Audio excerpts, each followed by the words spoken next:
তোমার লাইফে হয়তো এই বাইক থাকবে আর নাহলে আমি থাকবো। কে থাকবে বলো? বাইক। বাইকের মধ্যে কি আছে যা আমার মধ্যে নাই? তেল। ফাইজলামি করবা না, আমি কিন্তু সিরিয়াস মুন না। তুমি আজকে ফাইনাল ডিসিশন নিবা, তোমার লাইফে এই বাইক থাকবে আর নাহলে আমি থাকবো। তুমি বলো কে থাকবে? বাইক। এত যে বাইক বাইক করতেছো, কি পাইছো এই বাইকের মধ্যে? হ্যাঁ, যা আমার মধ্যে নাই? ব্রেক। ব্রেক মানে? আমার এই বাইকের ভিতরে একটা ব্রেক আছে, ব্রেকটা যখন চাপ দেই ও থাইমা যায়, কিন্তু তোমার ভিতর কোনো ব্রেক নাই। তোমার থামতে বললে তুমি থামো না। তোমার সাথে রিলেশনে আসার পর থেকে বলতে পারবা কোনো কিছুতে তোমার আমি থামাইতে পারছি? আমার কোনো কথা এখন পর্যন্ত তুমি শুনছো বা আমার কোনো কথার দাম দিছো বলতে পারবা?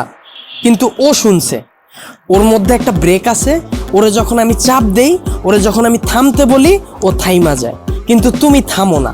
তোমার আমি থামাইতে পারি না। তোমারে যখন কোনো কিছুতে না করি তুমি আমারে উল্টা প্রশ্ন করো, এইটা কেন করব, ওইটা কেন করব। এই, ও কি কথা বলতে পারবে যে ও তোমাকে প্রশ্ন করবে? এইটাই তো আমার সুবিধা। ওরে আমি যেমনে বলি, যেমনে চালাই, ও অমনি চলে, কিন্তু তোমার আমি যেমনে চালাইতে চাই তুমি অমনে চলো না। ওরে নিয়ে আমার কোনো প্যারা নাই। তার মানে আমি প্যারা? অবশ্যই প্যারা। তোমারে নিয়ে আমি প্রতি মুহূর্তে আতঙ্কে থাকি। কোন ছেলে তোমার মেসেঞ্জারে নক দিল, কোন ছেলে তোমারে আবার ডিস্টার্ব করলো, কোন ছেলে তোমার প্রোফাইল পিকচারে যে একটা লাভ রিয়াক্ট দিল।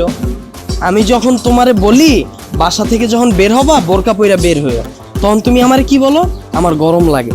যখন আমি বলি ফেসবুকে কোনো পোস্ট কইরো না, তোমার কোনো ছবি ছাইরো না, তুমি বলো তুমি আমার স্বাধীনতা নষ্ট করতেছো। তোমার যখন আমি বলি জান তোমার ফেসবুকের পাসওয়ার্ডটা আমারে দাও, তখন তুমি কি বলো? তুমি আমার সন্দেহ করতেছো। কিন্তু দেখো ওর বিষয়টা, ওরা নিয়ে আমার কোনো প্যারা নাই। এই যে একটা জিপিএস ট্র্যাকার লাগায় নিছি, প্রতি মুহূর্তে আমি নিশ্চিন্তে থাকি। ওরে রাইখা যদি আমি কোথাও যাই, কেউ যদি এসে ওরে ধরে, ও চিল্লায় উঠে আমারে কল দেয়, ডেমো দেখবা? দাও হাত দাও।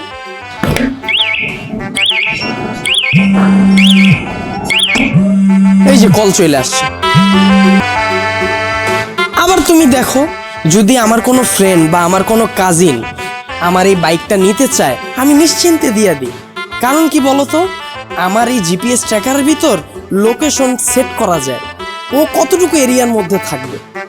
আমার ফ্রেন্ড যখন এটা নিয়ে যায় আমি একেবারে নিশ্চিন্তে ঘুমাই, কারণ এরিয়ার বাইরে গেলেই আমার বন্ধু যাবে কিন্তু ও যাবে না।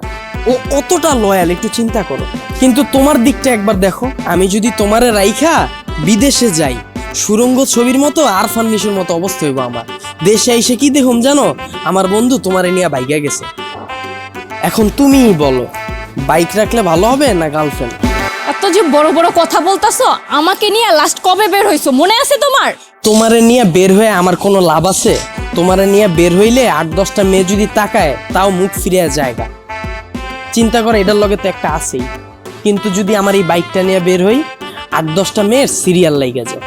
এখন তুমিই বলো, তোমারে চুজ করা ঠিক হবে না আমার বাইকটাকে?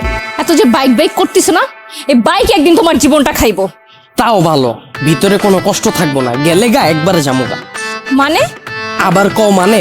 তোমার লগে রিলেশনে যাওয়ার পর থেকে আমার ক্যারিয়ারে সময় না দিয়া তোমার পিছনে সময় দিয়া, ভার্সিটির টিউশন ফি না দিয়া তোমার পিছনে খরচ কইরা, দিনের পর দিন তোমারে নিয়ে চিন্তা কইরা, আমার পড়াশোনা গ্যাপ দিয়া, তারপর তোমার মন ভালো করার লাইগা 2 দিন পর পর গিফট দিয়া, 2 দিন পর পর নতুন নতুন রেস্টুরেন্টে নিয়ে যায় খাওয়ায়া, কোনো পোলা তোমারে ডিস্টার্ব করলে ওই পোলার লগে মারামারি কইরা, কোনো মাইয়ার দিকে না তাকায়া তোমার প্রতি লয়াল থাইকা মন দিল দিয়া তোমারে ভালোবাসার পর হঠাৎ করে তুমি একদিন কি কইবা?